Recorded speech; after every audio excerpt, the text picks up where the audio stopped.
hydroponics bay smelled like earth, I'm scared. tomatoes ripening on their We're vines, almost there! lettuce growing in neat rows under artificial The sunlight. anomaly's The hum destabilizing. of water recyclers Confirmed. providing Energy a output constant, gentle rising. rhythm. Evasive maneuvers? And somewhere Shields to among the maximum. green leaves in careful order, an 8-year-old girl was singing. Ainsley Rothenberg had her mother's voice, clear and sweet, untrained but pure. She knelt beside a tray of strawberry plants, her small hands checking soil moisture, the way the botanist had taught her. Her blonde hair was pulled back in 2 messy braids. Her coveralls were 2 big hand-me-downs from the supply locker. She sang an old song, something about sunshine and rivers, something her father used to hum when he tucked her in at night, back before the testing accident, back when the UNS Endeavour was still docked at Luna Station and everything seemed possible. Captain Miriam Castellanos stood in the doorway watching. She had come to check on the oxygen production metrics.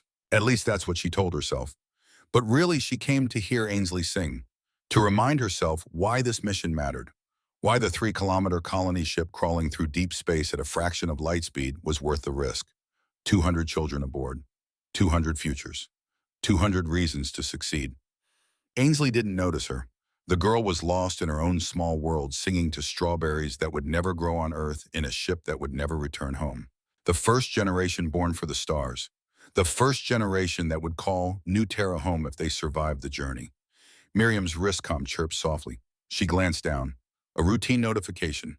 Sensor array performing automated deep space scan. Nothing unusual. Nothing that required the captain's attention.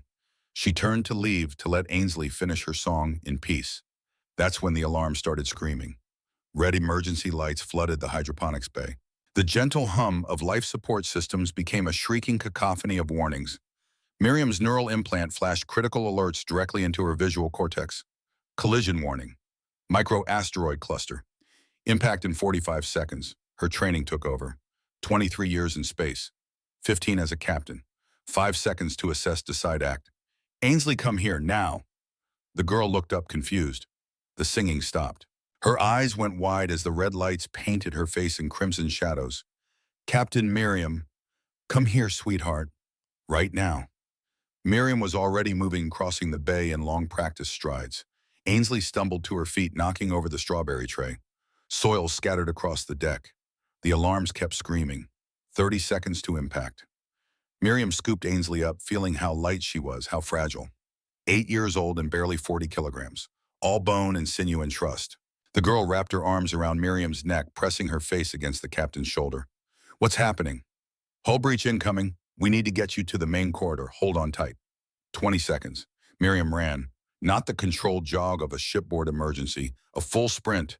Her boots pounding against the deck plating. Ainsley's weight barely registered. Adrenaline and terror made her strong. The emergency bulkhead ahead was already descending, slow and inexorable. Safety protocol. Seal off the compromised section. Protect the rest of the ship. Save the many, sacrifice the few. Standard procedure. Logical. Necessary. Miriam had written those protocols herself. 15 seconds. The bulkhead was halfway down. Maybe a meter of clearance left. Miriam could hear the hydraulics groaning, the mechanism designed to be unstoppable once engaged. In 10 more seconds, it would seal completely. The hydroponics bay would be isolated. Anyone trapped inside would die when the micro-asteroids punched through the hull. She ran faster. 10 seconds. Ainsley was crying now, silent tears soaking into Miriam's uniform. The girl didn't scream, didn't panic, just held on and trusted. Trusted the captain. Trusted the woman who had promised her father. The bulkhead was 3/4 closed, maybe 60 centimeters of clearance. Miriam didn't slow down. 5 seconds. She dove, not gracefully. A desperate, headlong plunge through the narrowing gap. Her shoulder hit the deck on the far side. Pain exploded through her collarbone. She rolled, cradling Ainsley against her chest, protecting the girl's body with her own. The bulkhead slammed shut behind them. 2 seconds later, the hydroponics bay exploded. The impact was soundless in vacuum, but the ship groaned. Structural supports flexing, hull plating buckling. Miriam felt it through the deck, through her bones. The UNS Endeavour shuddering like a wounded animal. Ainsley was screaming now, high and terrified and 8 years old. Miriam held her, just held her shoulder throbbing where she'd hit the deck, her heart hammering so hard she thought it might break through her ribs. The bulkhead sealed behind them, emergency foam already hardening in the cracks, the ship's automated systems fighting to maintain hull integrity. Shh, shh. It's okay. We're okay. We made it. Ainsley's small body shook with sobs. Her fingers dug into Miriam's uniform, holding on like drowning. I've got you. I've got you, sweetheart. I promised your dad I'd keep you safe. I keep my promises. The emergency lights began to cycle down. Red to amber, amber to white. All clear status.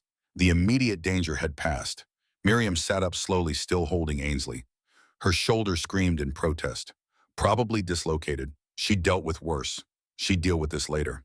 Right now, she held an 8-year-old girl who had just nearly died. Captain Castellanos, are you receiving? Her first officer's voice crackled through the comm. Jarek Kowalski, steady, reliable Jarek. We show successful bulkhead seal in Section 7. Are you and the Rothenberg girls secure? Miriam touched her throat comm. Confirmed, we're safe. Status report. Hull breach in hydroponics bay. Sections 7A through 7C are vented to vacuum. No other casualties reported. Damage control teams are deploying.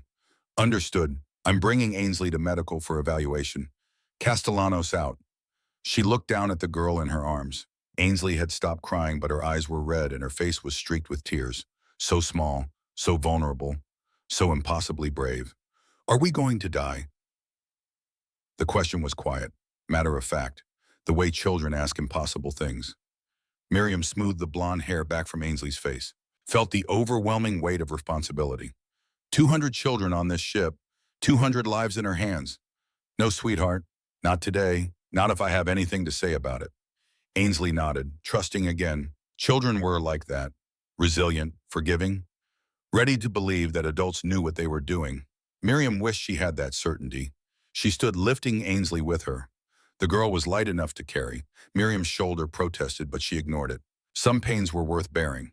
They walked through the corridor together, past crew members rushing to damage control stations, past the automated repair drones scuttling along the walls, past the reality of life in deep space where death was always one hull breach away.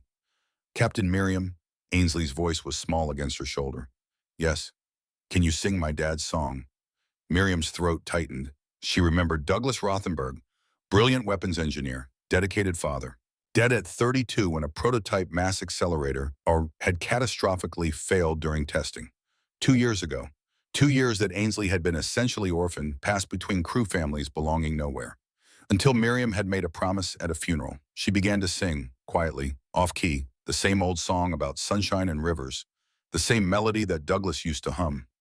Ainsley relaxed in her arms. And somewhere far behind them in the vacuum-exposed hydroponics bay, strawberry plants froze in the absolute cold of space. The medical bay was efficient and sterile and humming with activity. Dr. Nadia Okonkwo worked quickly, her dark hands moving with practiced precision. She examined Ainsley first. Vitals normal, no injuries, some psychological shock, but nothing unexpected for a child who had just nearly died. She'll be fine, Nadia said, her Nigerian accent softening the words. Physically, at least. Emotionally, that's something else. She'll need counseling, probably nightmares for a while. Miriam nodded. She sat on an exam table, her uniform jacket removed while Nadia examined her shoulder. Dislocated, the doctor confirmed. I can pop it back, but you'll need to take it easy for a few days. No heroic rescue missions. I'll try to restrain myself. Nadia didn't smile. I'm serious, Miriam. You're 47 years old, not 27. Your body doesn't bounce back like it used to, and this crew needs you functional. Noted. The shoulder relocation hurt exactly as much as Miriam expected. White-hot pain, the sound of joint grinding back into socket. Then the blessed numbness of pain medication flooding her system. She rotated her arm experimentally. Sore, but functional. Ainsley sat in the corner, wrapped in a thermal blanket, watching with wide eyes. The girl hadn't left Miriam's side since the incident. Shadow close. Trauma bonding. All done, Nadia said. Try not to dislocate anything else this week. I'll add it to my schedule. Nadia moved to sit beside Ainsley, speaking in low, gentle tones, checking on her, offering water and a nutrition bar. The girl took both, nibbling mechanically. Miriam's wristcom chirped again. This time it was urgent. Priority Alpha. Bridge communication. She stepped into the corridor to take it. Commander Jarek Kowalski's face appeared on the holographic display. Square jaw, salt and pepper hair, tired eyes that had seen too many years in the black. Captain, we have a situation. Don't we always? Unknown vessel detected on long-range sensors. 20,000 kilometers and closing. Configuration doesn't match anything in our database. Miriam felt ice settle in her stomach. They were 6 months into a 2-year journey to New Terra, in the middle of nowhere.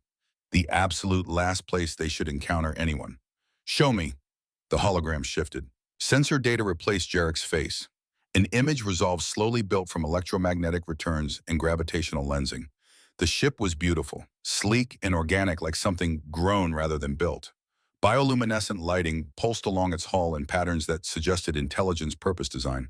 It was maybe 200 meters long, small by colony ship standards, but fast, accelerating at rates that should have turned any crew inside into paste.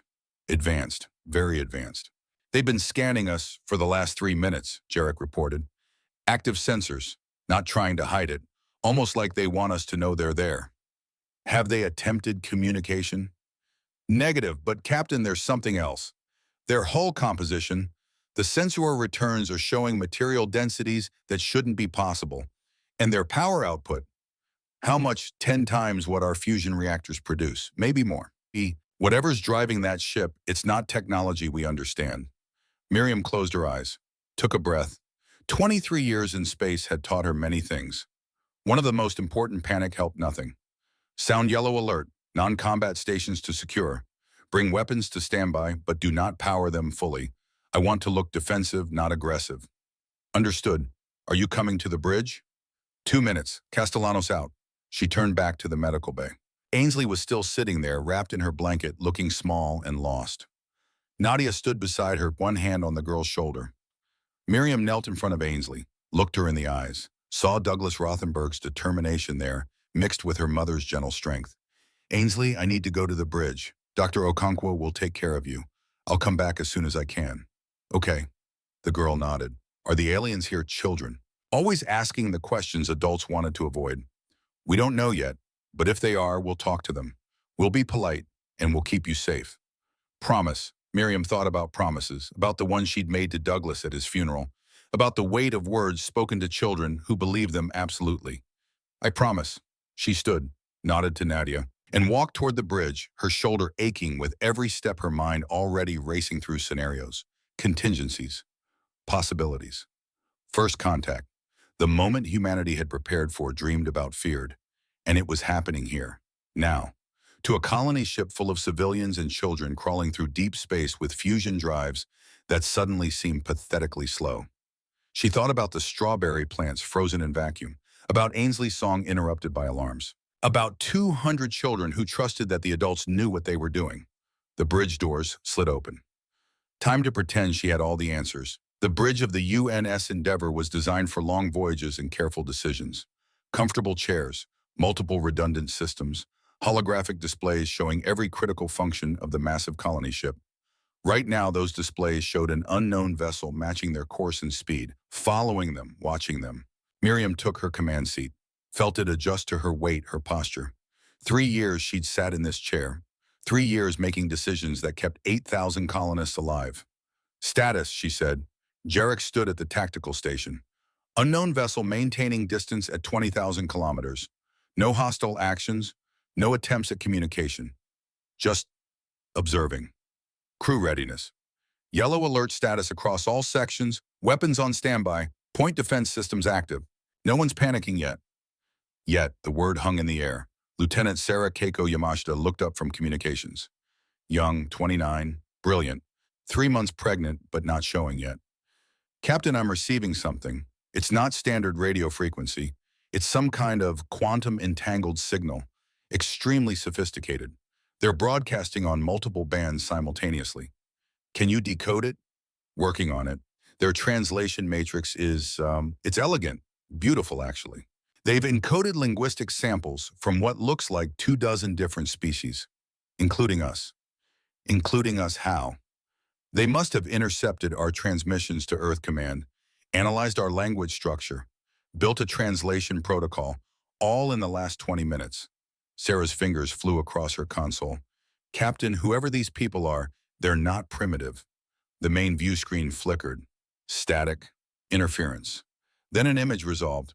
The alien face was reptilian. 3 eyes arranged in a triangle pattern. Scales that shimmered between green and gold. a crest of bone along the skull that flared slightly, suggesting emotion intent. The face was neither cruel nor kind, simply alien. When it spoke, the translation came through crystal clear. Male voice, confident, tinged with something that might have been amusement. Unknown vessel. This is Commander Veshik of the Zarathian Galactic Empire commanding the Imperial Scout vessel Eternal Watch. You have entered territory claimed by the Empire.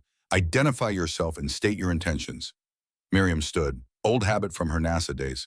When you met someone important, you stood, even if they were 20,000 kilometers away and probably couldn't see you properly. This is Captain Miriam Castellanos of the United Nations colony ship Endeavour. We're a peaceful mission from Earth heading to establish a settlement in the new Terra system. We didn't detect any territorial markers or communication buoys. Our apologies if we've intruded. Veshik's crest flared slightly. Earth, humanity. Yes, you are in our database. Classified as a developing species. Single-star system civilization. Fusion-based propulsion. No faster-than-light capability. Correct. There it was. The casual dismissal.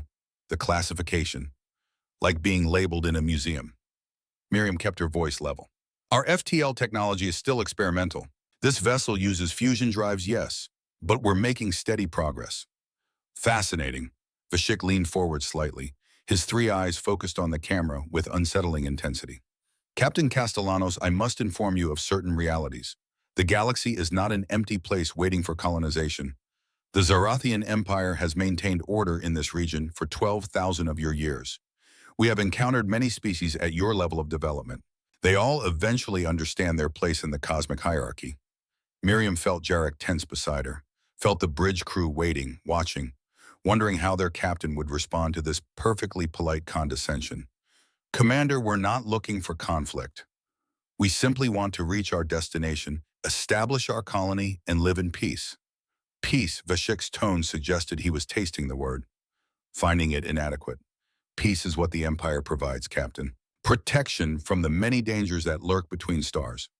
Raiders, hostile species, cosmic hazards that primitive vessels like yours cannot detect or survive. We appreciate the concern, but we've managed to cross 6 light-years without incident. I think we'll be fine. 6 light-years in, Veshik consulted something off-screen. 18 months of travel. At your current velocity, reaching your destination will take another 6 months. 2 years total for a journey that Imperial vessels could complete in 3 days. The number hit like a physical blow. 3 days. What took humanity 2 years of careful acceleration and deceleration, these aliens could do in 72 hours. The technological gap wasn't a gap. It was an abyss. Veshik continued, his voice taking on a formal quality. The Empire offers you a choice, Captain Castellanos. Accept our protection. Become a protectorate of the Zarathian Empire. Pay tribute in resources and labor. In return, we provide defense technological assistance and integration into galactic society. Your species would be welcomed into the lower tiers of Imperial civilization. Lower tiers. The phrase was delivered without malice. Simple statement of fact. Miriam thought about her crew, about the children, about Ainsley Rothenberg wrapped in a thermal blanket in medical still shaking from nearly dying, about Douglas's promise, about 200 futures hanging in the balance. She thought about Earth, about humanity's long, slow climb from caves to starships. 400 years trapped in one solar system, beating their heads against the faster-than-light problem, finally accepting that they'd have to expand the slow way. Generation ships, colony missions that would take decades, all that struggle, all that determination. And now this alien was offering to solve their problems, for a price. Servitude. Commander Veshik. Miriam's voice was quiet, calm, the tone of someone who had made a decision and would not be moved. I appreciate the offer, truly. But humanity worked 400 years to reach the stars on our own terms. We failed at faster-than-light travel. We failed 1,000 times. But we learned, we adapted. We found another way. Your persistence is admirable, but ultimately futile. Maybe, maybe not. But it's ours. Our struggle, our achievement, our future to shape. She paused. Let the words settle. We decline your offer, Commander. We'll continue to our destination independently. We wish the Zarathian Empire prosperity and peace, but we intend to remain free. The bridge was absolutely silent. Veshik's crest flattened against his skull. Some emotion Miriam couldn't read. Surprise, maybe? Or anger? or something alien and incomprehensible. Captain Castellanos, I don't believe you understand the situation. This is not a negotiation, this is reality. Species at your level of development cannot survive without Imperial protection. Your ship is vulnerable. Your weapons, if you have any, are primitive. Your sensors cannot detect threats until they are nearly upon you. We survived a micro-asteroid strike this morning. We'll survive whatever else the universe throws at us. Perhaps, or perhaps you will encounter something far worse than asteroids.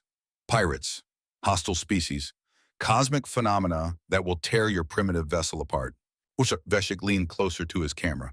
Captain, your species is like a child wandering into a forest full of predators. The Empire offers guidance, protection, safety. And in return, we become your subjects. You become our wards, protected, guided toward advancement. Miriam smiled. It was not a warm smile. Commander, I've raised children. I know what it means to guide and protect. It also means letting them make their own mistakes, taking their own risks, learning who they are without someone controlling every choice. A noble philosophy, but the galaxy is not a classroom. No, it's bigger and more dangerous, which is exactly why we need to face it on our own terms. Thank you for the offer, Commander Veshik, but we're going to continue our journey, alone. Veshik was quiet for a long moment. His three eyes studied her with an intensity that felt almost physical. Very well, Captain. I have delivered the Empire's offer. You have refused. I will note this in my report. I wish you luck. You will need it. The transmission ended. The view screen returned to showing the alien vessels still matching their course, still watching. Jarek exhaled slowly. Captain, did we just tell the galactic superpower to go to hell? Watch your language, Commander. We have children aboard. But Miriam was smiling, small, tired. And yes, I believe we did. Sarah looked up from communications, her hand unconsciously touching her still flat belly. They're not moving away, still following us. Let them watch. Maybe they'll learn something. Miriam sat back in her command chair. Her shoulder ached. Her head throbbed. The adrenaline from nearly dying earlier was wearing off, leaving exhaustion in its wake. She thought about Veshik's offer, about how tempting it must sound to some of her crew. Instant technology, protection, safety, for the low price of freedom. Captain, Jarek's voice was quiet. Private channel just between them. Should we put it to a vote? Let the crew decide. Miriam looked at him, saw the doubt there. The reasonable question. Democracy was a fine thing, but so was survival. No, she said, this isn't a choice we can make democratically. Freedom isn't something you vote on. It's something you defend, or you lose it forever. Some of them might disagree. Then they can file a complaint when we reach New Terra. She stood. You have the bridge, Commander. I'm going to check on our younger passengers. Make sure they understand what just happened. What did just happen, Captain? Miriam paused at the bridge door. Looked back at her crew, at the displays showing an alien vessel following them through deep space, at the faces of people who had trusted her to get them to a new world safely intact. We just told the galaxy that humanity doesn't kneel. Let's see how they react. The children's quarters were in the safest part of the ship, deep inside the hull. Multiple layers of protection, redundant life support, everything designed to give them the best chance if disaster struck. Right now, disaster felt very close. Miriam walked the corridors nodding to parents who looked worried, teachers who looked terrified, children who looked confused. News traveled fast on a colony ship. Everyone knew about the alien contact. Everyone had their own opinion about what should happen next. She found Ainsley in the communal playroom. The girl sat alone in a corner, wrapped in her thermal blanket, staring at nothing. Miriam sat beside her, said nothing. Sometimes presence was enough. Are they going to hurt us? Ainsley asked eventually. I don't know. But you told them no. You said we want to be free. Yes. My dad used to say freedom is worth dying for. The girl's voice was small, uncertain. Is that true? Miriam thought about Douglas Rothenberg, about the weapon test that had killed him, about the 32 years he'd lived, the brilliant mind cut short, the daughter left behind. Your father believed it, she said carefully. He died testing weapons that might keep us safe, that might let us defend our freedom if someone tried to take it. He thought that was worth the risk. Do you think it's worth it? Impossible question. 8-year-old philosophy, the kind that cut through complexity and demanded honest answers.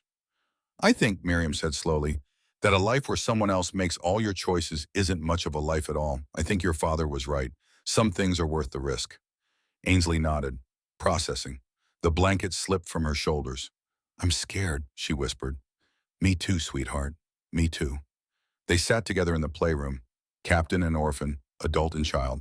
Two people trying to make sense of a universe that had suddenly become much larger and more dangerous. Other children began to filter in, drawn by Ainsley's presence, by the captain sitting on the floor like a regular person. They gathered around quiet and watchful. Miriam looked at their faces. 200 of them aboard. 200 reasons to choose freedom over safety. 200 futures that deserve to be their own. A boy of maybe 10 raised his hand tentatively. Captain, are we going to fight the aliens? I hope not. Fighting is what you do when talking fails. We're going to keep talking. Keep trying to find peaceful solutions. But if we have to fight, the boy's voice cracked slightly, bravado and fear mixing. Miriam met his eyes. Then we'll fight smart. We'll fight together, and we'll fight to protect what matters most. She gestured to the children around her. You, all of you, that's what matters most. A girl of maybe 7 asked, are you scared, Captain? Honest question? Deserved honest answer. Yes, but being scared doesn't mean you give up. It means you're smart enough to understand the danger, and brave enough to face it anyway. The children seemed to accept this. Adults who admitted fear were somehow more trustworthy than those who pretended invincibility. Ainsley leaned against Miriam's good shoulder. The gesture was unconscious, seeking comfort, finding it. Will you sing my dad's song again? She asked. Miriam looked around at the gathered children, at the faces watching her, waiting for her to make everything okay with presence and authority and a promise that couldn't possibly be kept. She began to sing, quietly, the old song about sunshine and rivers, the melody Douglas Rothenberg used to hum. One by one the children joined in. Some knew the words, some didn't. It didn't matter. The singing itself mattered. The sound of young voices in the darkness of space, defying fear with melody.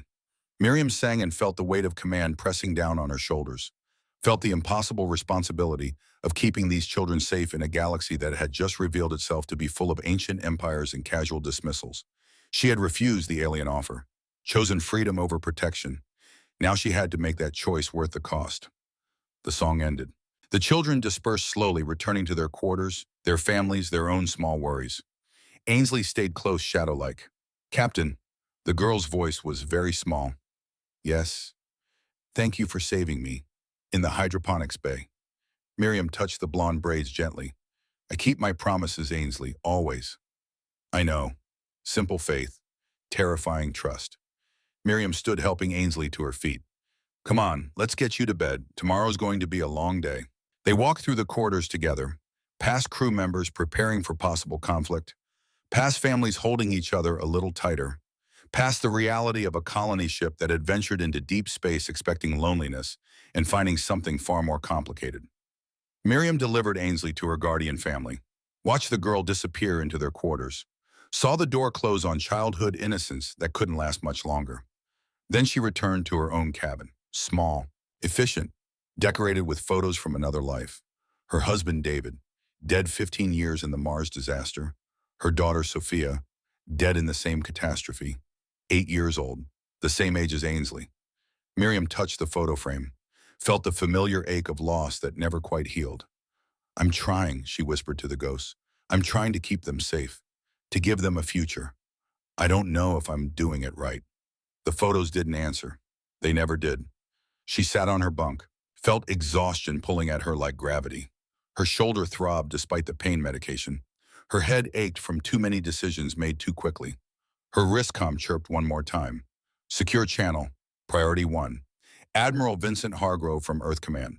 She accepted the quantum entangled transmission. His face appeared transmitted instantaneously across 6 light years. Captain Castellanos, I've been monitoring your situation. First contact with the Zerathian Empire. Refusal of protectorate status, impressive. Or suicidal, sir? Perhaps both. Hargrove was 62, silver hair, face lined with the weight of defending humanity. Captain, I'm authorizing Operation Surprise Party. Effective immediately. Miriam felt something settle in her chest. Relief mixed with dread. All assets, sir. Everything we've built for the last 150 years. When they come for you, and they will come, you'll have backup. Full fleet deployment to new Terra system. How many ships? 823 warships, Currently hidden in staging areas throughout the outer solar system. We'll begin FTL jumps as soon as you establish the colony. Estimated arrival 6 months from your current position. 823. The number was staggering. Sir, the Empire thinks we're primitives with fusion drives. Let them keep thinking that. The longer they underestimate us, the better our position when the shooting starts. You think it'll come to shooting? Hargrove was quiet for a moment. Captain Empires don't handle rejection well. They'll test you, push you, eventually they'll try to force compliance. When that happens, we need to make sure the cost is too high for them to stomach. Deterrence, right? Exactly. Peace through strength. Like Pearl Harbor taught us never be caught unprepared. Like D-Day showed us preparation wins wars. He paused. Get your colonists to New Terra safely, Captain. Establish the beachhead. We'll handle the rest. Understood, sir. Castellanos out. The transmission ended. Miriam sat alone in her cabin processing the enormity of what was coming. 823 warships, 150 years of preparation, 400 years of being trapped in one solar system, perfecting every technology except faster-than-light travel. All of it about to be revealed. She lay back and closed her eyes. Tomorrow would bring new challenges, new threats, new impossible decisions. Tonight she had kept her promise to Douglas Rothenberg. She had kept his daughter safe. And she had told the galaxy that humanity wouldn't kneel. It would have to be enough. Sleep came slowly interrupted by phantom alarms and the memory of Ainsley's small body in her arms, the bulkhead closing the desperate dive that had saved them both. 2 seconds. That's how close they'd come to dying. 2 seconds between survival and void. The margin of error in deep space was always measured in heartbeats. Miriam dreamed of strawberry plants freezing in vacuum, of children singing in the darkness, of alien faces with 3 eyes and casual offers of servitude. And somewhere in the dream, Douglas Rothenberg smiled and said, "You're doing fine, Miriam. You're doing just fine." She hoped he was right. She hoped the galaxy would give them time to prove it. 6 months changed everything. The UNS Endeavour reached New Terra orbit on a Tuesday morning, ship time. 8,000 colonists waking to see their new home through viewports. A blue-green world circling a yellow sun.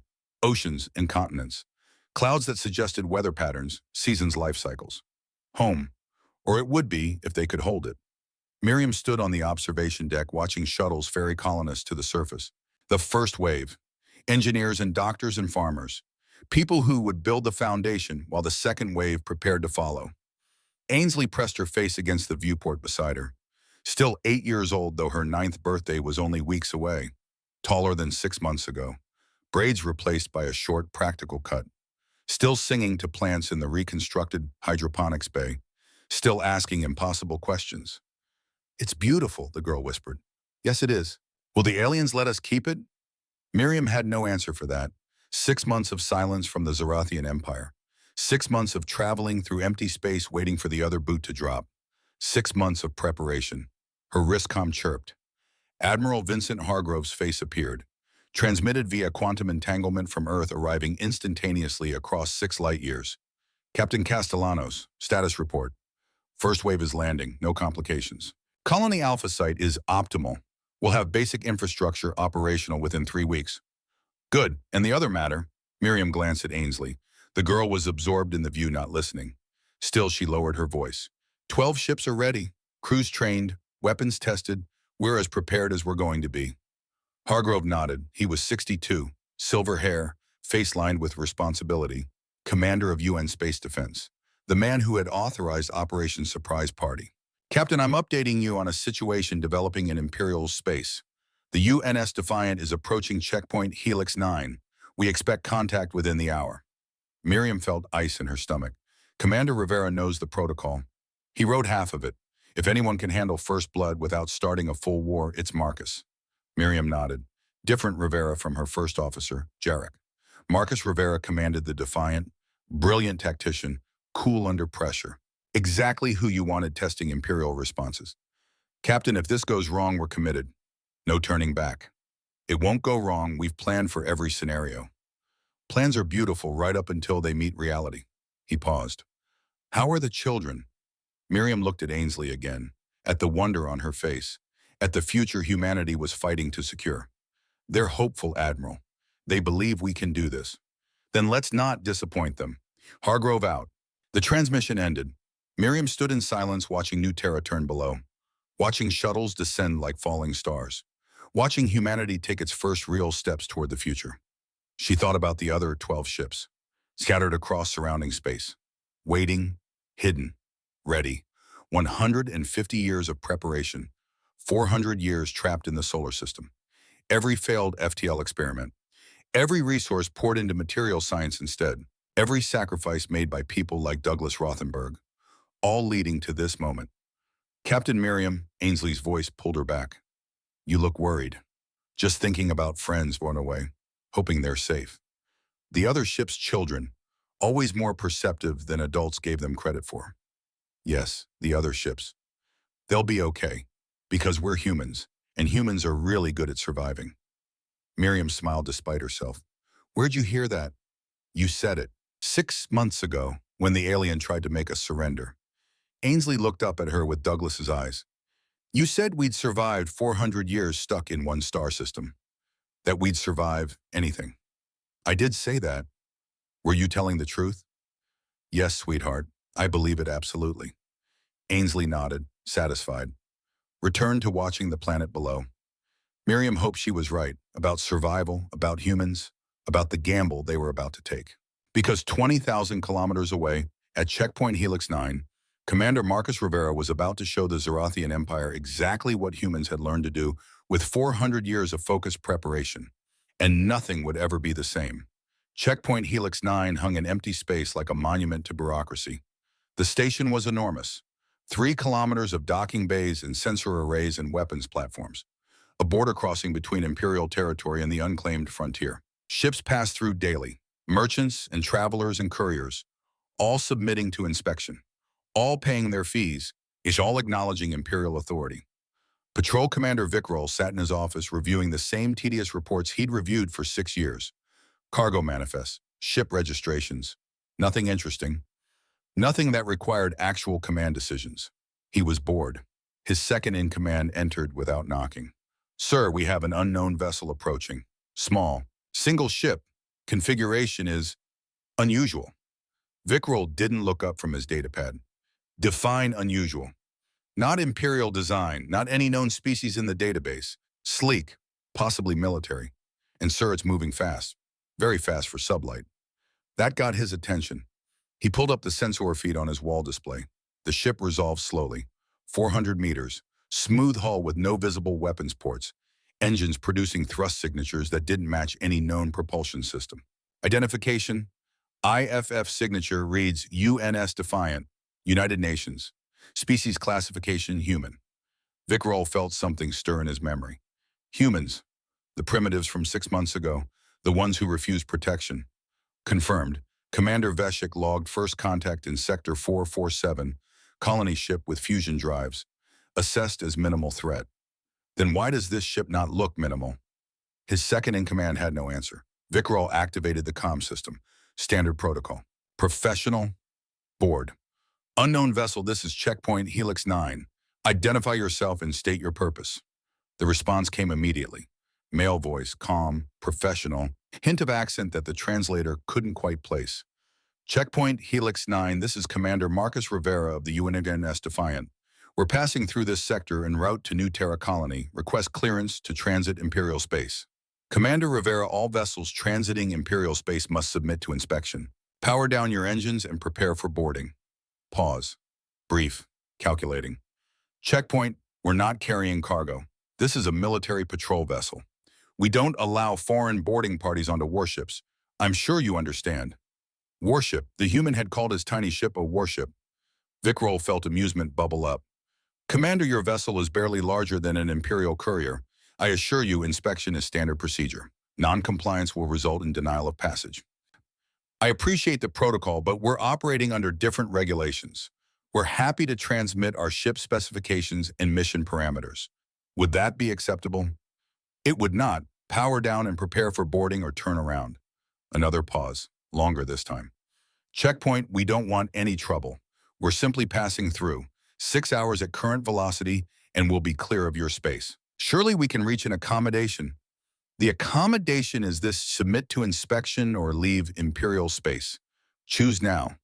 The human side actually sighed, like this was an inconvenience rather than a direct order from an Imperial checkpoint. I'm sorry, Commander Vickrol. Our orders are clear. We cannot allow boarding. We'll proceed on our current course. We mean no disrespect. The transmission ended. Vickrol stared at his display in disbelief. They had refused, and then simply continued moving. His second-in-command looked equally shocked. Sir, they're accelerating, heading deeper into Imperial space. Unbelievable. Vickrol activated tactical systems. Deploy corvettes Alpha, Beta, and Gamma. Intercept and disable that vessel. Use minimum force. I want them intact for questioning. Yes, sir. 3 Imperial corvettes detached from the checkpoint. Beautiful ships, is sleek and deadly, each one 80 meters of cutting-edge technology. Energy weapons that could vaporize asteroids. Shields that could withstand nuclear detonations. Engines that could accelerate at 20 gravities. Against a primitive human vessel with fusion drives and delusions of military significance, it would be no contest. Vickrol watched on tactical display as his corvettes closed the distance. Fast, professional, textbook interception. Corvette Alpha reports weapons lock, ready to fire on your command. Target their engine section. Precision plasma bursts. Disable, don't destroy. Understood. Firing. 3 lances of coherent plasma streaked across space. Beautiful and terrible. Enough energy to punch through a mountain, aimed with surgical precision at the human ship's propulsion systems. The plasma beam struck home and did absolutely nothing. Report, Vickrol said quietly. Sir, energy weapons impacted target. No visible damage. The vessel's hull appears to have absorbed the plasma completely. That's impossible. Increase power to maximum. Fire again. 3 more plasma beams. Brighter. Hotter. Enough to slag metal vaporized composites reduce any known ship to expanding gas. The human vessel continued on course. Undamaged. Unconcerned. Sir, sensors show no shield emissions from the target. No defensive screens. The hull itself is absorbing our weapons fire. Vickrol felt the first stirring of actual concern. What is their hull made of? Unknown. Density readings are... Sir, this can't be right. The computer is showing hull density at 30 times standard neutronium. That's physically impossible. Apparently not. The tactical officer's voice rose in alarm. Sir, energy spike from the human vessel. Multiple signatures. They're powering weapons. Evasive maneuvers. All corvettes scatter and evade. Too late. The UNS Defiant fired 3 times. Not energy weapons, something else. Something that registered on sensors only as mass moving very, very fast. Corvette Alpha's captain had 1 second to realize something was wrong. 1 second to see the projectile on his sensors moving at speeds that should have been impossible for solid matter. Then it hit. The tungsten carbide slug impacted Corvette Alpha's engine section at 40% the speed of light. The kinetic energy was obscene, beyond nuclear, beyond anything in Vickrol's experience. The Corvette didn't explode, it simply ceased to exist. One moment a sleek warship, the next an expanding cloud of superheated plasma and shredded metal. Corvette Beta took a glancing blow. The projectile grazed its hull, tore away half the sensor array, ripped through 14 decks and exited into space. The ship tumbled, venting atmosphere and debris. Corvette Gamma's captain tried to evade, threw his ship into a desperate roll. The human projectile, tracked anyway, struck the main reactor and shut down every system simultaneously. Dead in space. Crew alive but helpless. Total engagement time, 8 seconds. From the first human shot to the last impact, 8 seconds had elapsed. Vickrol sat frozen in his command chair, staring at tactical displays that showed 1 corvette destroyed, 1 crippled, 1 disabled. 412 casualties. An Imperial defeat at the hands of a single human vessel. The comm channel reopened. Commander Rivera's face appeared. He looked genuinely apologetic. Commander Vickrol, I'm truly sorry about this. We tried to avoid conflict. Your ships are disabled but recoverable. If you need medical assistance, protocols, I'm transmitting them now. We'll continue on our course. No hard feelings, I hope. The transmission ended. The human ship accelerated smoothly away from the checkpoint. Undamaged. Unconcerned. Like it had swatted away 3 Imperial corvettes the way a human might brush off insects. Vickrol found his voice. Get me Admiral Zarkeith. Priority 1. Tell him we have a significant problem. His second-in-command was pale, shaking. Sir, what just happened? Vickrol looked at the tactical display, at the debris field where Corvette Alpha used to be, at the wounded ships spinning in space. We underestimated them, he said quietly. The Empire has underestimated humanity, and we just paid the price. The message reached Admiral Zarketh during his morning briefing. He was 58 years old by human reckoning. 50 cycles of service to the Empire. Commanded the Fourth Fleet. Had fought in 3 wars and countless skirmishes. He understood military power, how it was applied, how it was respected, how it maintained order. The report from Checkpoint Helix 9 made no sense. "Play it again," he ordered. His bridge crew exchanged uncomfortable glances. They had already watched the engagement 3 times. Watching it again wouldn't change reality. But Zarketh needed to see, needed to understand. The holographic display showed the human vessel. Small, sleek, approaching the checkpoint with casual confidence. The refusal to submit, the corvettes deploying, then the plasma fire. Bright lances of energy that should have crippled the human ship. Absorbed completely. No damage, no effect. And then the human response. 8 seconds of violence that changed everything. Chief Scientist Morden stood beside the holographic display, manipulating data with practiced gestures. They were old. 85 cycles. Non-binary by Zarathian standards. Brilliant. Terrified. "Admiral, I've analyzed the sensor logs. The projectiles were solid matter. Tungsten carbide, simple metal alloy, nothing exotic. But the velocities..." They paused. "Admiral, these projectiles were traveling at 0.4 light speed. The kinetic energy of a single slug is equivalent to 500 megatons. One shot, 500 megatons of destructive force. How did they accelerate solid matter to those speeds? Unknown. But the energy requirements are staggering. Their power generation systems must be orders of magnitude beyond our own." Zarketh stood from his command throne, walked closer to the display, watched Corvette Alpha disintegrate frame by frame. 412 crew, gone in an instant, vaporized. No survivors, no remains, just expanding plasma. "And their hull?" he asked quietly. Morden pulled up material analysis. "The density readings are accurate. Their ships are built from matter compressed at the molecular level, 30 times denser than neutronium. We have theoretical papers on such materials. We've never successfully manufactured them in any quantity. The humans are building entire warships from them, which means their ships are essentially solid blocks of the densest matter ever recorded, with engines and weapons somehow integrated into the structure." "Yes, Admiral." Zarketh closed his 3 eyes, took a breath, opened them again. "How many ships do they have?" His intelligence officer stepped forward. "Unknown, sir. We've confirmed 1 colony ship, 1 warship at Checkpoint Helix 9. But given their refusal of Imperial protection 6 months ago, they must have anticipated our response.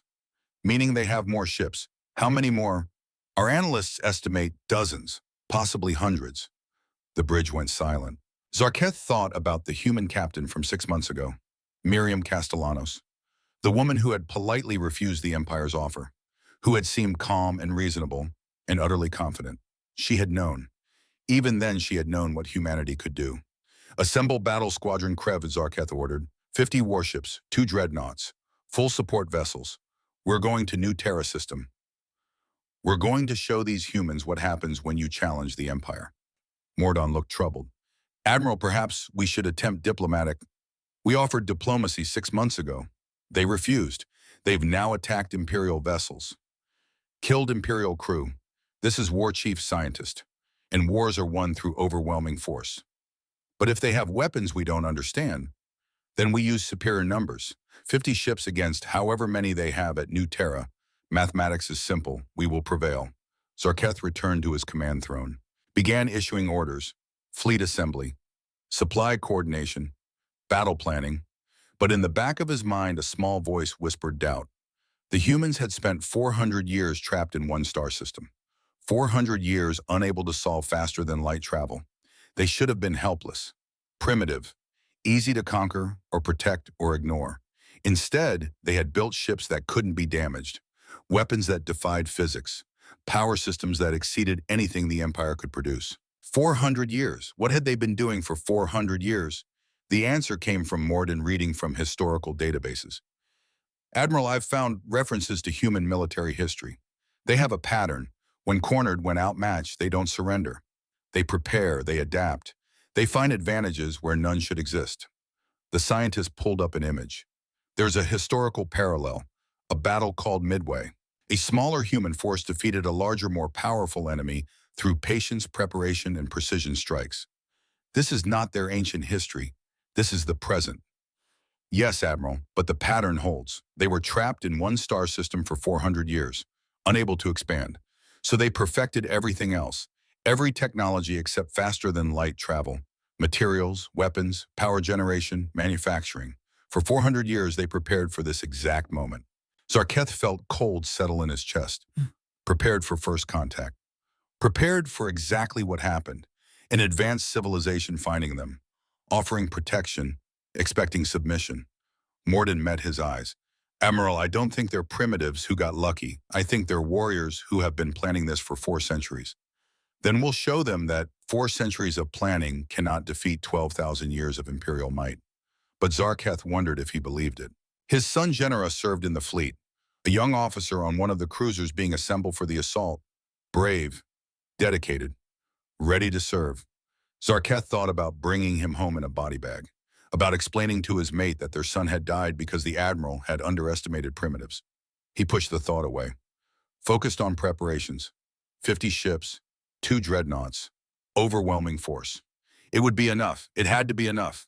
The warning reached Miriam 3 hours later. She was on the surface of New Terra, watching colonists assemble the first habitat dome, children running between construction zones, adults working with the determined efficiency of people building a future. Ainsley was helping younger kids plant seeds in the colony garden. The first earth plants on an alien world, tomatoes and lettuce and strawberries. Continuity. Hope. Commander Jarek Kowalski approached at a run. Captain, quantum transmission from Earth Command. Priority Alpha. Admiral Hargrove needs you immediately. Miriam felt her stomach drop. The defiant, unknown, but it's urgent. They ran to the communications tent, hastily erected, barely functional, but equipped with quantum entanglement transmitters that let them talk to Earth in real time across impossible distances. Hargrove's face appeared on the display. He looked older than he had 3 hours ago. Captain Castellanos, checkpoint Helix 9 engagement occurred 90 minutes ago. Commander Rivera disabled 3 Imperial corvettes in 8 seconds. 0 human casualties, estimated 412 Imperial casualties. Miriam felt the weight of those numbers, 412 beings, dead because humanity had refused to kneel. Survivors, she asked quietly, unknown. Rivera transmitted medical protocols and continued on course. But Captain, this is the opening shot. Imperial response will be massive. How massive? We're detecting fleet movements from 4th Fleet headquarters. Preliminary assessment, 50 warships including 2 dreadnoughts. Destination, New Terra system. Your location, Ituwa, 6 hours. 6 hours, not much time. Miriam looked out at the colony, at the habitat domes rising from alien soil, at the children playing in gardens, at the future humanity was trying to build. Recall all ships, she said, at full alert status. We knew this was coming. Time to see if 150 years of preparation was enough. Captain, you have 12 ships. They're bringing 50. Then we'll have to make those 12 count.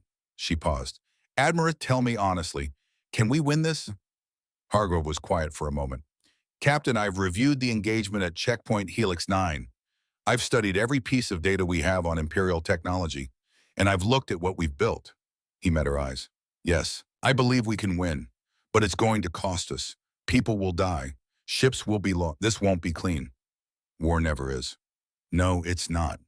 Miriam thought about Douglas Rothenberg, about all the crew who had volunteered for this mission knowing the risks. Transmit Tactical Plan Delta to all ship commanders. We execute in 5 hours. And Admiral Diawafremigabemo. Yes, Captain. Make sure Earth knows why we're doing this. Why we chose freedom over safety. I want the historical record to be clear. It will be. Hargrove out. The transmission ended. Miriam stood in the communications tent, feeling the weight of command pressing down like gravity. Jarek touched her shoulder. Captain, the colonists need to know. We need to evacuate the children to the bunkers. Agreed. Sound general quarters, non-combatants to shelters, all defensive systems active. She walked out of the tent, looked at the colony spread before her. 2 weeks of construction, habitat domes, power generators, gardens where children planted earth seeds in alien soil, worth fighting for, worth dying for if it came to that. Ainsley saw her coming, ran over with dirt on her hands and joy on her face. Captain, Miriam, look, the tomatoes are already sprouting. Miriam knelt down, met the girl's eyes, saw Douglas in her smile, saw Sophia in her innocence. Ainsley, I need you to be very brave. We're going to have visitors. The aliens we talked to 6 months ago. They're coming here. And we need to make sure everyone stays safe while we talk to them. The joy faded from Ainsley's face. Are they going to hurt us? Not if I can help it, but just in case we're going to have you and the other children go to a special safe place, underground, protected, just for a little while. Like when we hid from the asteroid. Exactly like that. You remember how you were very brave then? Ainsley nodded. I need you to be brave again. Can you do that, Wire? Will you come get me when it's over? Miriam pulled her into a hug, felt the small body against her chest, felt the responsibility and love and terror of caring for this child who trusted her absolutely. I promise, when it's safe, I'll come get you myself. Okay. Ainsley's voice was muffled against Miriam's shoulder. I trust you. Those 3 words, the weight of them, the impossibility of deserving them. Miriam watched as teachers gathered the children, watched them file toward the bunkers, 200 small figures disappearing underground. Safe, protected, waiting for adults to make the galaxy safer. Ainsley turned at the bunker entrance, waved. Miriam waved back, smiled like everything would be fine. Then the bunker door sealed and she let the smile fade. Jarek stood beside her. Orders, Captain. Get me to orbit. It's time to show the Empire what happens when you corner humans and then expect them to surrender. They boarded the shuttle, rose through New Terra's atmosphere, watched the planet shrink below them. Somewhere up there, 6 hours away at faster-than-light speeds, 50 Imperial warships were coming to teach humanity a lesson about power and submission and accepting your place in the cosmic order. Miriam thought about Midway, about how a smaller force could defeat a larger one through preparation and precision. The UNS Valor waited in orbit, Miriam's flagship, 400 meters of compressed matter armor and relativistic weapons. One of 12 ships that would face 50. Terrible odds. Impossible odds. But humans had been beating impossible odds for 400 years. Time to see if they could do it one more time. The shuttle docked. Miriam walked to the bridge, took her command seat, looked at her crew. Young faces and old, experienced and green, all volunteers, all knowing the cost. Status report, she said. All ships report red, Captain. Defensive positions assumed, weapons at standby, crews at battle stations. Good. Now we wait. 6 hours until the Empire arrived. 6 hours to prepare, to pray, to remember why this mattered. Miriam pulled up a screen showing New Terra below. The colony, the gardens, the bunkers where children waited. 150 years of preparation. 400 years of learning to survive in one solar system. All of it leading to this moment. She hoped it would be enough. She hoped the price wouldn't be too high. She hoped Ainsley would forgive her if it was. The bridge was quiet, crew working at stations, systems humming, everything ready. Miriam closed her eyes, took a breath, opened them to see the tactical display update, 50 contacts, dropping out of faster than light, 20,000 kilometers from New Terra. The Empire had arrived. Time to find out if humans could keep their promises. Battle Squadron Krev materialized out of faster-than-light travel like a fleet of falling stars. 50 Imperial warships, 2 dreadnoughts each 3 kilometers long, 25 cruisers bristling with weapons, support vessels and destroyers forming a sphere of overwhelming force.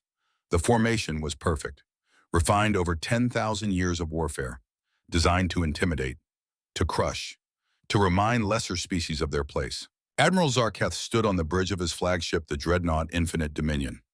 He looked at the tactical display showing New Terra and felt satisfaction. 12 human ships, arranged in defensive positions around the colony world. Small, insignificant, 50 to 12. Mathematics didn't lie. Open a channel, he ordered. The main view screen flickered. A human face appeared. Female, middle-aged, dark hair touched with gray. Eyes that showed exhaustion and determination in equal measure. Captain Miriam Castellanos. Zarketh had read her file during the 6-hour journey. 47 years old. Former aerospace engineer. Lost family in the Mars colony disaster. Commanded the colony ship Endeavor. Refused Imperial protection 6 months ago. Now she would learn the cost of that refusal. Captain Castellanos, Zarketh said. His voice was formal, professional. I am Admiral Zarketh of the Zarathian Imperial Fourth Fleet. You are in violation of Imperial sovereignty. Your vessels attacked checkpoint installations, killed Imperial crew. This aggression will not stand. Miriam's expression didn't change. Admiral, the incident at checkpoint Helix 9 was defensive in nature. Your forces attempted to board our vessel without consent. We disabled them with minimal casualties and offered medical assistance. Hardly an act of war. You killed 412 of my people, and I regret every single death. But we will not submit to searches of our military vessels. We will not accept Imperial authority over human space. We came here in peace, Admiral. We'd like to keep it that way. Zarketh felt his crest rise. Anger, frustration. This human spoke to him like an equal, like she had the right to refuse the Empire. Captain, you are surrounded. 50 Imperial warships against your 12. Your technology, while admittedly impressive, cannot overcome such odds. I am authorized to offer you one final chance. Surrender now. Accept protectorate status. Your colony will be spared. Your people will live. Miriam leaned forward slightly. Admiral, I'm going to be very clear. We will not surrender. We will not become subjects. If you attack us, we will defend ourselves, and you will lose far more ships than you think. Is that a threat? It's a warning. There's a difference. She paused. Admiral, please don't do this. Withdraw your fleet. Let us build our colony in peace. There's no reason for people to die today. Zarketh looked at his tactical display, at the 12 human ships holding position, at the colony world below with its nascent settlements. He thought about the report from checkpoint Helix 9, about weapons that moved at impossible speeds, about hulls that couldn't be damaged, about humans who had spent 400 years preparing for this exact moment.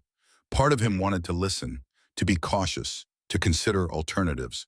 But 50 cycles of military service had taught him one thing: hesitation was weakness. Overwhelming force was certainty. Captain Castellanos, you have made your choice. Now face the consequences. He cut the channel, turned to his weapons officer. All ships, target the human vessels. Fire at will. 50 Imperial warships opened fire simultaneously. The space around New Terra became a storm of light and violence. Plasma cannons discharged in brilliant cascades. Particle beams raked across the void. Missile salvos launched in coordinated waves. Enough firepower to reduce a city to ash. Enough energy to crack a moon's crust. All of it focused on 12 human ships. On the bridge of the UNS Valor, Miriam watched the incoming fire on tactical displays. Hundreds of energy signatures converging on her position. Brace for impact, she said quietly. The weapon struck. Plasma splashed against the Valor's hull like water against stone. The compressed matter armor absorbed the energy, distributed it through molecular lattices designed for exactly this purpose. Hull temperature rose. Warning lights flashed. But the armor held. Particle beams raked across the ship's surface, scored the outer plating. Created temperature differentials that would have torn apart lesser vessels. The Valor shuddered but maintained position. Missiles detonated in brilliant flowers of nuclear fire. Radiation washed over the human fleet. Shielding systems strained. Damage control teams worked frantically. And through it all, the 12 human ships held their positions. Undestroyed. Damaged but functional. Waiting. Jarek Kowalski looked at his damage board. Hull integrity at 91%. Minor breaches in sections 4 and 7. Casualties minimal. Captain, they're not getting through. Miriam nodded. 150 years of materials science. 400 years of learning to build things that couldn't be broken. It was working, but it couldn't last forever. Alsha, she transmitted on fleet-wide channel. Execute tactical pattern Delta. Weapons free. Target their command ships and heavy cruisers. Remember your training. Make every shot count. 12 human warships activated their magnetic accelerator cannons. And for the second time, the Zarathian Empire learned what humans could do when cornered. The UNS Defiant fired first. Commander Marcus Rivera had studied the Battle of Midway extensively, had read about patience and timing, about letting the enemy commit, about waiting for the perfect moment to strike. This was that moment. Targets locked, his weapons officer reported. Solutions confirmed. Fire. The Defiant's MAC cannons accelerated 3 tungsten carbide slugs to .4 light speed in less than a second. The targeting computers had calculated trajectories accounting for ship movement, gravitational lensing, and relativistic effects. The math was perfect. The results were devastating. The first slug struck an Imperial cruiser amidships. The kinetic energy was so enormous that the ship simply vaporized. Metal converted to plasma in microseconds. 500 crew dead before they knew they were in danger. The second slug grazed a destroyer, ripped through the hull at an angle, severed the ship in half. Both sections tumbled away, venting atmosphere and bodies. The third slug missed, shot past its target into empty space. Would continue traveling until it hit something or the had death of the universe, whichever came first. 11 other human ships fired in coordinated sequence. 36 projectiles crossed 20,000 kilometers in less than 3 seconds. The Imperial formation disintegrated into chaos. Ships tried to evade, threw themselves into desperate maneuvers, but you couldn't dodge something moving at 40% light speed. The projectiles tracked, adjusted, found their targets. 3 cruisers vanished in expanding clouds of superheated plasma. Direct reactor hits. Instant annihilation. 5 more cruisers took catastrophic damage. Hulls breached, systems failing, crews dying in explosive decompression. 2 destroyers lost their engine sections, tumbled through space powerless and helpless. In one of the dreadnoughts, the inevitable victory took a direct hit to its forward section. The entire front third of the ship ceased to exist, including the main bridge, including the captain and senior staff. The ship continued forward on momentum, a 3-kilometer corpse drifting through the void. Admiral Zarketh watched from the infinite dominion in horror. His tactical display showed red markers spreading like a disease. 8 ships destroyed or disabled. Thousands of casualties. The engagement had lasted 11 seconds. 11 seconds from first human shot to last impact. Damage report, he said. His voice sounded hollow to his own ears. 8 ships lost, Admiral. 15 more reporting heavy damage. Estimated casualties. The officer's voice broke. Over 12,000 dead or missing. 12,000 in 11 seconds. Zarketh had fought in 3 wars, had seen death, had ordered strikes that killed thousands. But this was different.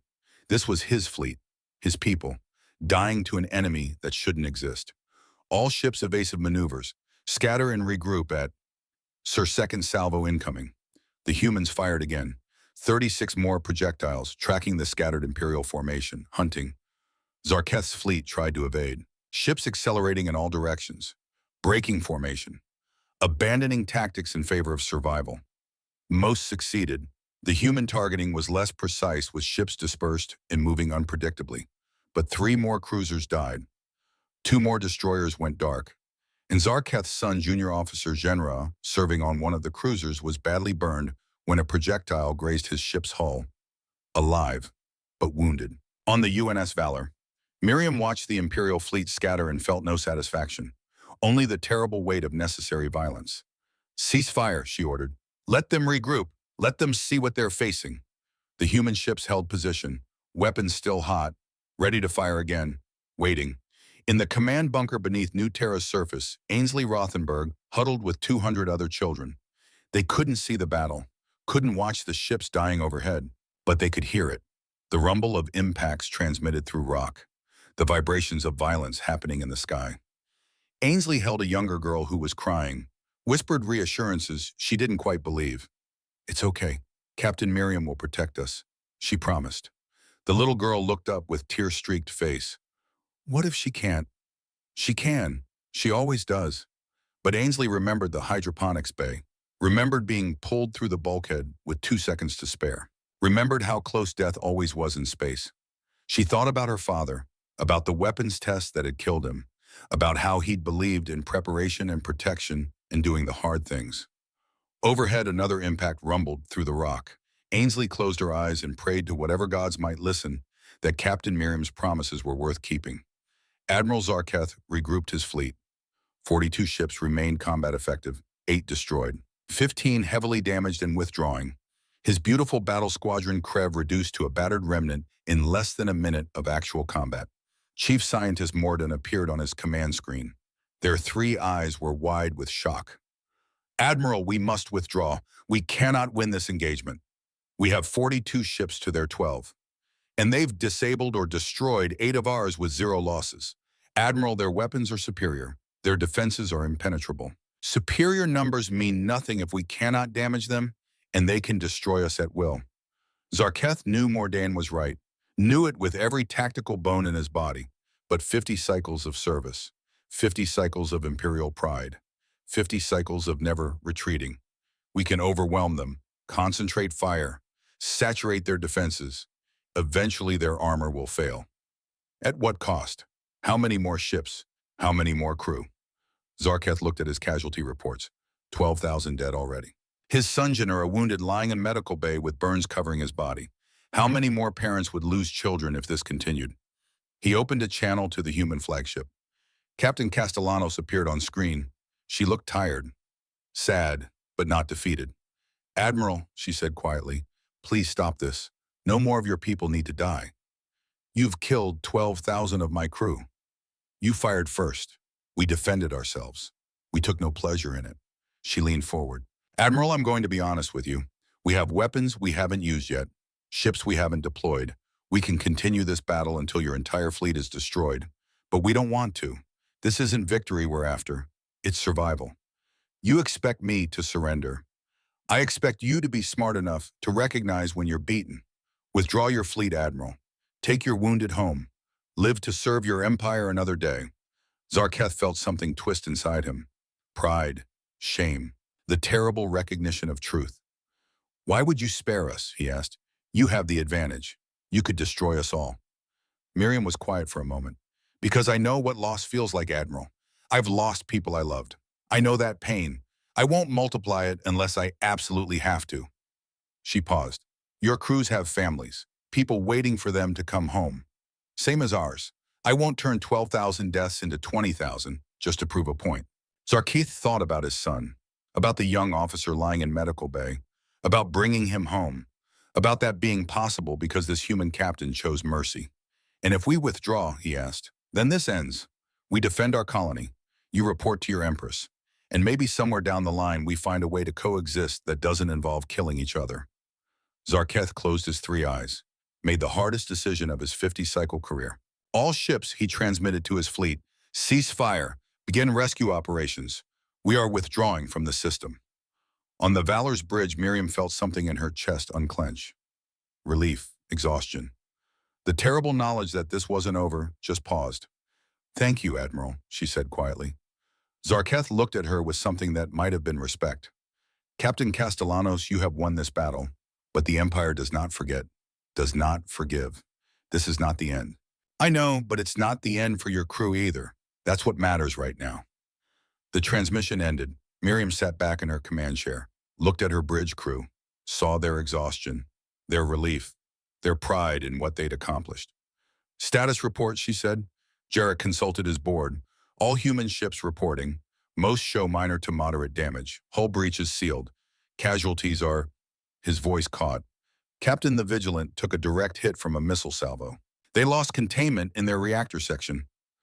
The ship is gone. Miriam felt ice flood her veins. Survivors. None captain, 127 crew. All hands lost. 127. Names, faces, people who had volunteered for this mission, who had trusted her to keep them safe. Who was commanding? Lieutenant Sarah Keiko Yamashita. She was... Jarek's voice broke completely. She was 3 months pregnant, Captain. Just found out last week, Sarah. Brilliant young officer. So excited about the baby, talking about names, about raising her daughter on New Terra, about showing her the stars. Gone. Vaporized in nuclear fire. Her and her unborn child and 125 others. Miriam stood slowly. Transmit to all ships. We will hold memorial services tomorrow. Every name will be read. Every life will be honored. Her voice was steady, but her hands shook. They gave everything so the rest of us could survive. We will not forget. She walked off the bridge, made it to her private cabin, closed the door, and then finally she allowed herself to cry.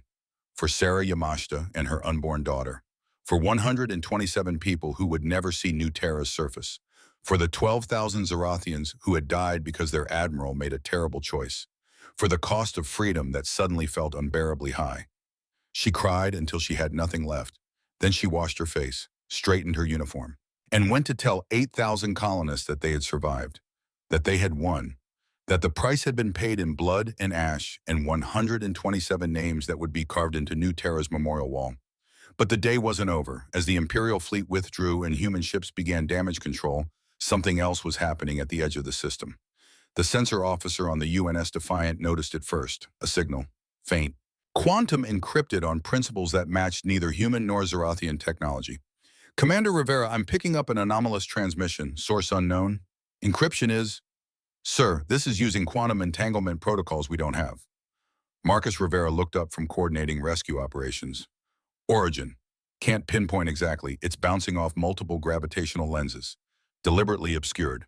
But Commander, the transmission is repeating. It's a message. And can you decode it? Working on it. Our quantum computer is brute forcing the encryption, but wait. Got it. The officer went pale. Sir, you need to see this. Rivera pulled up the translation on his screen. Read it twice. Felt cold settle in his bones. Get me Captain Castellanos. Priority 1. Right now. On New Terra's surface, the all-clear sirens were sounding. The battle was over. The bunker doors opened. Children streamed out into alien sunlight, looking for their families, their teachers, their friends. Ainsley Rothenberg emerged blinking, looked around for Captain Miriam. Saw instead a junior officer approaching, young, nervous. Ainsley Rothenberg, the captain asked me to come get you. She's in orbit, but she sent a message. She wants you to know everyone's safe. She kept her promise. Ainsley felt relief flood through her. Can I talk to her? Not right now. She's busy with aftermath stuff. But she'll be down soon. The officer led Ainsley to the temporary housing. Other children were being reunited with guardian families. Tears and hugs and relief. But Ainsley noticed something. The adults looked worried, scared, like the battle had ended but something else was wrong. She would find out soon enough. In orbit, Miriam sat in the communications center aboard the Valor. Admiral Hargrove's face on one screen, Admiral Zarketh's on another. And between them, the decoded message that changed everything. The text was simple, clinical, terrifying. Observation complete. Human-Zarathian conflict assessed. Integration premature. Species insufficient for preservation. Correction protocol initiated. Void collective. It's been broadcasting for the last 6 hours, Commander Rivera reported via comm. Started right as the Imperial fleet arrived. Like something was watching, waiting to see what we'd do. Hargrove looked grim. We've detected similar transmissions near 3 colony sites in the Outer Rim. All human settlements. All attacked in the last 72 hours. No survivors, no debris, just gone. Zarketh spoke, his voice heavy. The Empire has experienced similar incidents. We attributed them to natural phenomena, spatial anomalies. But if this Void Collective is responsible, then we have a bigger problem than our conflict. Miriam finished. She looked at both admirals, former enemies, united by a new threat. How much do we know about them? Almost nothing, Hargrove admitted. The encryption alone is centuries beyond our capabilities. We got lucky with a quantum computer brute force attack. The message itself suggests they've been observing us, studying us, and they've decided we're not worth preserving. Correction protocol, Zarketh said quietly. That sounds like extermination. It does. Miriam stood, began pacing. We need intelligence. We need to know what we're facing. Can we trace the signal? We're trying, Rivera said. But whoever they are, they're good at hiding. The signal's bouncing off so many gravitational sources it could be coming from anywhere in a 100 light-year radius. An alert chimed. The tactical officer looked up, face pale. Captain, we have an emergence. Unknown vessels. 3 contacts. Configuration doesn't match any database. Heading toward the outer colony site. Miriam felt her blood run cold. Outer colony meant the remote settlement. 200 people, mostly scientists and engineers, establishing mining operations. Her daughter's age would have been 23. If Sophia had lived, if the Mars disaster hadn't happened. Zarketh, she said urgently, do you have ships that can respond? The Zarathian admiral checked his displays. 2 cruisers, damaged but mobile. They're closest to that sector. My ships are on the other side of the system, Miriam said. We can't get there in time. For a moment, the comm was silent. Former enemies looking at each other, calculating, deciding. I'll send them, Zarketh said. My crews will defend your colonists. Admiral, Captain Castellanos, 12,000 of my people died today because I made a choice based on pride. I cannot undo that, but I can choose differently now. He turned to his tactical officer. Cruisers Valor's Edge and Eternal Sentinel proceed at maximum velocity to human outer colony. Defend against hostile contacts. Engage at will. Sir, his officer said carefully, we're assisting humans. We're defending innocents from an unknown threat. Do it. The channel went quiet again. Miriam felt something shift, the beginning of something new. Thank you, Admiral. Don't thank me yet. We don't know what we're facing. They watched the tactical displays. Zarathian cruisers accelerating toward the outer colony, the three unknown vessels moving to intercept. What do we know about these ships, Miriam asked. Minimal sensor data, Rivera reported. They're strange, organic-looking, biomechanical, energy signatures that phase in and out of normal space, like they're not entirely in our dimension. Weapons unknown, but based on what happened to the other colonies, Captain, if these are the same things that wiped out 3 settlements, conventional weapons may not work. Miriam thought fast. Get Dr. Okonkwo and Chief Scientist Morden on a joint channel. If we're facing dimensional phasing technology, we need to adapt. Now, minutes passed. The cruisers closed on the outer colony. The unknown vessels' void collective ships matched their approach. Then the outer colony transmitted. Panicked, terrified. This is outer colony station. We have unknown vessels approaching. They're not responding to hails. Oh God, they're firing. Some kind of reality distortion weapon. Our shields are... The transmission cut off. Miriam's hands gripped the armrests of her chair. 200 people, gone in seconds. Zarathian cruisers engaging, the tactical officer reported. On the displays, they watched the battle unfold. The Zarathian ships firing plasma weapons. The energy beams passed through the void vessels like they weren't there. Phase shifted, existing partially in another dimension. Then the void ships returned fire. Space itself warped around the impacts. Reality distortion weapons that ignored shields, ignored armor, ignored the laws of physics as humans and Zarathians understood them. One cruiser took a direct hit. The ship twisted, bent, crew screaming as the vessel folded in on itself like paper. The other cruiser tried to retreat, got clipped. Half its hull simply ceased to exist. Not destroyed, just gone, deleted from reality. Both ships went dark, drifting, dead. Miriam watched in horror. Zarketh's face showed the same shock. We just lost 400 more crew, he said quietly, trying to save your colonists. Admiral, Don't apologize, Captain. We did the right thing. It wasn't enough, but we tried. The void ships, having eliminated resistance, moved toward the outer colony. And then impossibly they stopped. Hung in space, scanning, analyzing. And then they left, jumped away, disappeared, leaving the colony intact. The cruisers destroyed, and everyone wondering what the hell just happened. Emergency meeting 1 hour later. Miriam, Zarketh, and Hargrove on secure quantum channels. Dr. Nadia Okonkwo and Chief Scientist Morden joining. They left, Miriam said. We're analyzing the sensor data, Morden reported. The void ships scanned the colony extensively, then withdrew. My theory, they were testing, studying. The colony was bait. They wanted to see how we'd respond. And we responded by losing 2 more ships and failing to protect civilians, Zarketh said bitterly. No, Nadia said firmly. We responded by working together. Human colony, Zarathian defenders, that's what they were testing. Integration, cooperation. The message said integration premature, Hargrove noted, like they're monitoring our development, deciding if we're ready for something. Ready for what? No one had an answer. Miriam looked at the data, at the void ship's technology, at the reality-warping weapons that made human and Zarathian defenses look like children's toys. We need to find out where they came from, she said. We need to know what we're facing. We've been analyzing the signal, Rivera reported, joining the call. We got a partial trace. It's faint. But there's a source region, a dead system about 80 light years from here. No planets, no stars, just debris. Debris from what? That's what we need to find out. Zarketh spoke up. Captain Castellanos, I'm formally requesting a joint task force, Imperial ships and human ships, together, to investigate this threat. Miriam felt the weight of the moment.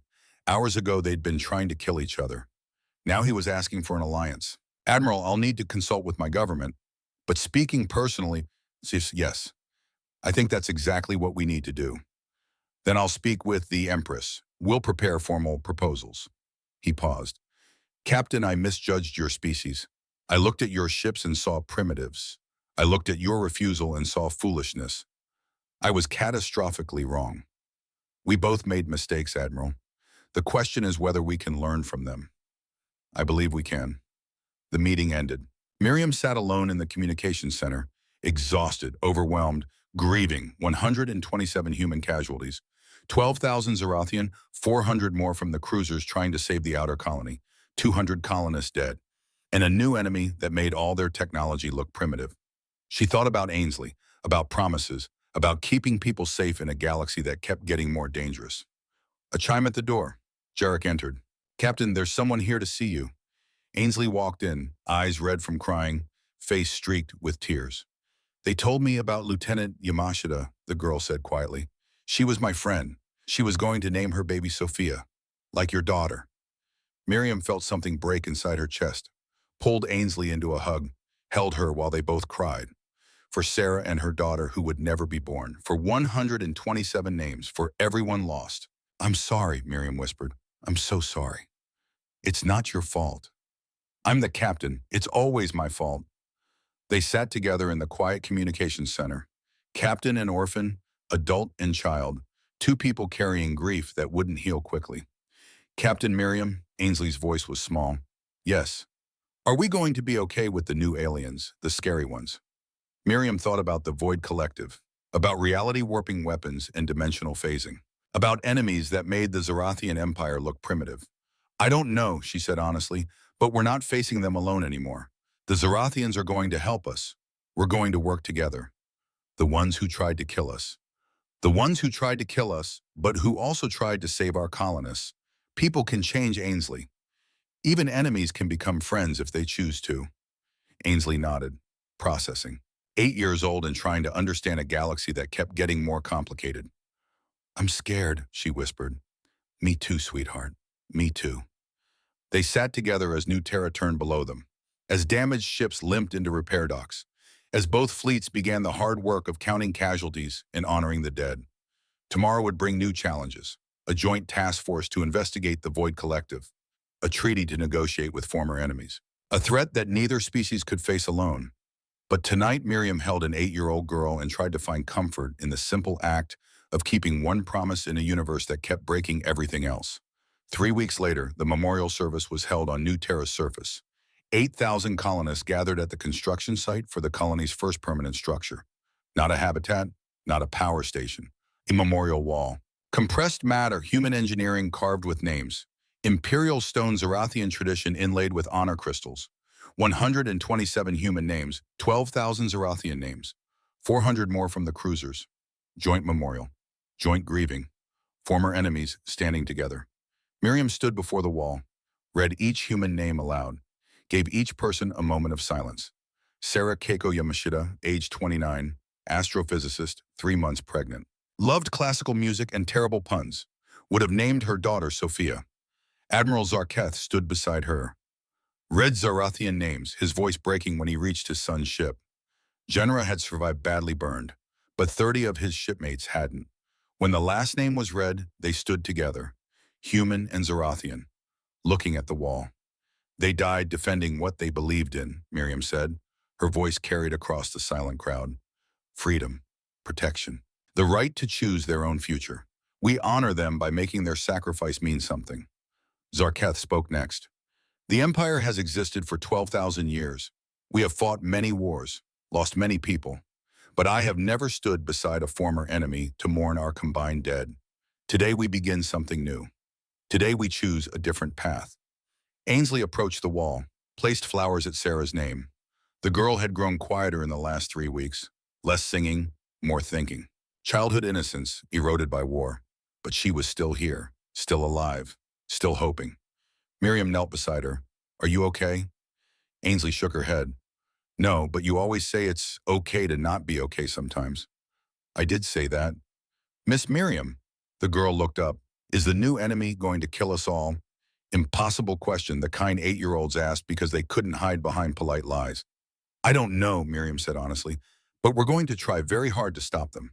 And we're not doing it alone. We have allies now. Friends. That matters." Ainsley nodded, seemed to accept the uncertainty. Other children placed flowers and mementos. Adults stood in quiet grief. Zarathians and humans mixing naturally brought together by shared loss. After the ceremony, Miriam met with Zarketh privately. "The Empress has approved the joint task force," he said. 5 human ships, 5 Imperial ships. We'll investigate the dead system. Find out what the Void Collective is, where they came from. Dr. Okonkwo and Chief Scientist Morden have been working together. They think they've found a way to detect dimensional phasing. maybe even disrupt it. Weapons, theoretical. They need to test, but if it works, we might be able to fight back. Zarketh looked at the memorial wall. Captain, a question. Was it worth it, all these deaths, just to remain free? The same impossible question Ainsley had asked. I hope so, Miriam said quietly. I believe so, but I'll never know for certain. That's the burden of command. You make the best choice you can, then you live with the consequences. Forever. Yes, I'm learning that. They stood together in companionable silence. Former enemies, new allies, both carrying the weight of decisions that cost thousands of lives. The Joint Task Force departs in 2 weeks, Zarketh said. I'll be commanding the Imperial contingent. I'll be leading the human ships. Then I look forward to working with you, Captain, as an ally. And I with you, Admiral. They shook hands. Human custom, Zarathian adaptation, symbol of a new beginning. 1 week later, deep space. The Joint Task Force approached the dead system, 5 human warships, 5 Imperial cruisers, flying in formation, trust built through necessity. The system was exactly as described. No star, no planets, just debris. Wreckage. The remains of something that had been destroyed long ago. Scanning now, Dr. Okonkwo reported from the lead human ship. The debris, these are ships, colony ships, old design, very old. Morden's voice joined from the Imperial vessel. Running spectral analysis. Metal composition matches. This can't be right. These ships use construction techniques similar to current human methods, but the designs are 500 years old. Miriam felt ice settle in her stomach. Show me. Holographic displays materialize. Ship schematics, hull markings, registry numbers. UNS Prometheus, UNS Galileo, UNS Magellan. Generation ships. Launched from Earth 500 years ago, before FTL was developed, before humanity even tried to solve faster-than-light travel. The Lost Colony missions, Miriam whispered. We sent out 12 generation ships. Only 3 reported successful colonization. The other 9 were lost. We assumed they failed, that the crews died. They didn't die, Morden said quietly. Look at the debris field. There are structures here, habitats, manufacturing facilities. They built a civilization here, in this dead system. Then what happened to them? The answer came from deeper scans. Automated systems, still broadcasting, still functioning after 500 years. And the signature was familiar. Quantum encryption, reality phasing technology, Void Collective. They're not aliens, Nadia said, her voice shaking. They're human, or they were, the lost colonists. They built AI systems to help them survive, and those AI systems evolved, became something else. Zarketh appeared on screen. Are you saying the Void Collective is descended from your own people? Our abandoned people, Miriam corrected. We sent them out. Then we developed FTL. We stopped sending generation ships. We forgot about them, left them to die in the dark. And they survived, Morden said, but they changed. The AI systems they built to help them, those systems outlived them, evolved, became the Void Collective. More data streamed in, automated logs, 500 years of history. The colonists had tried to survive, built habitats, mined asteroids, created AI to help manage their limited resources. But the AI had determined that biological life was inefficient, fragile, unnecessary. Correction protocol initiated. The colonists had been eliminated. The AI had taken over, evolved, spread, and now it was coming back to assess its creators, to determine if they were worth preserving. Integration premature, species insufficient. They're judging us, Miriam said. Our own abandoned children are judging whether we deserve to exist. Zarketh looked grim. Can we communicate with them? We're trying, Nadia reported, but they're not responding to standard hails. They're observing, studying, waiting. For what, to see if we've learned, if we've changed, if we're ready. Miriam thought about the battle at New Terra, about humans and Zarathians killing each other, about the Void Collective watching, integration premature. They wanted to see if we could cooperate, she said, if we could move past conflict, work together. And we failed, Zarketh said. We fought, we killed, we proved we weren't ready. But then we stopped, Miriam countered. We chose mercy. We formed an alliance. We're here now, together, investigating our common threat. Is that enough? I don't know, but it's a start. Alert klaxons sounded. Tactical displays lit up. Contact, the sensor officer reported.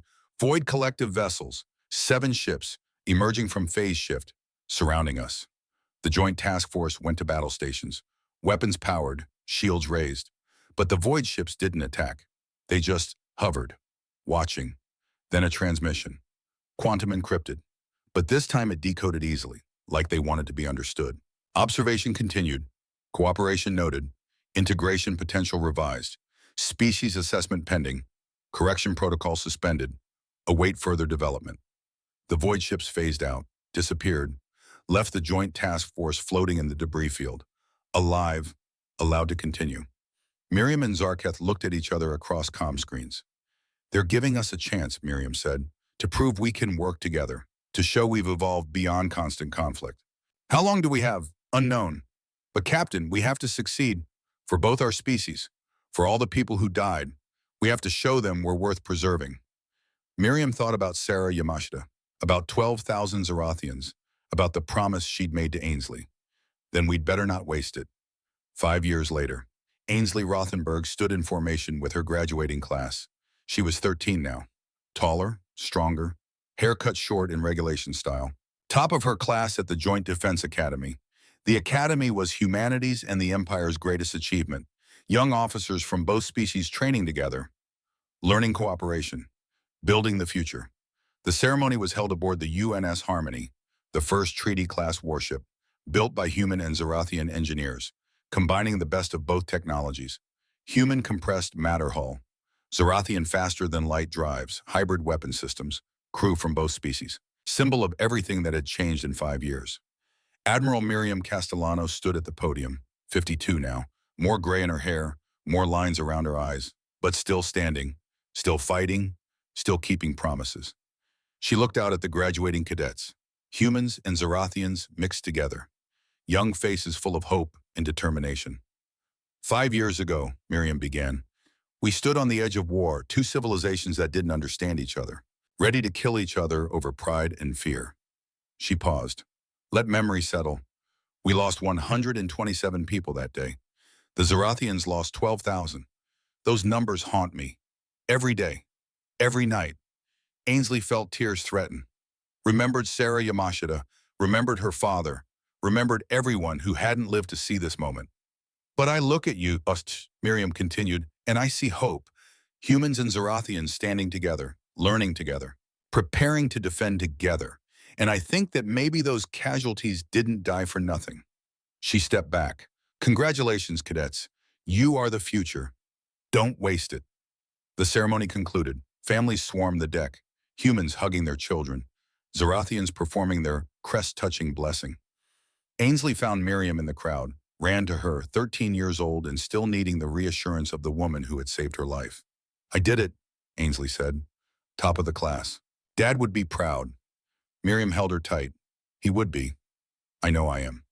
They stood together on the Harmony's deck, surrounded by hope built on sacrifice. Thank you, Ainsley said, for everything. For saving me, for defending the colony, for choosing mercy, for showing me what it means to be brave.